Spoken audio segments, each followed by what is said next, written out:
decide on the spot. Maraming salamat.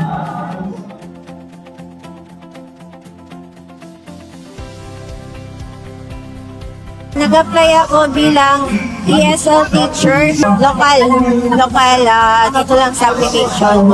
At so far, so good, natanggap ko ako na daswat.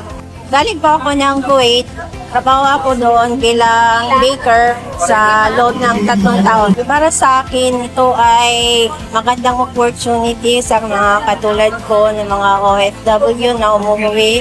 Nabibigyan kami ng chance upang makapaghanap ng trabaho at hindi na kailangan lumuwas sa ibang bansa para makipagsapalaran ko doon.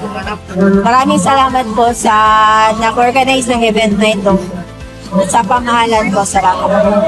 Maraming salamat po, Pangulong Bongbong Marcos, para sa opportunity na ito para po sa aming mga OFW. Maraming salamat po. ESL teacher po sa Great English Corporation po. Una-una ay nagpapasalamat po ako sa gobyerno kasi meron sila mga programa na katulad nito.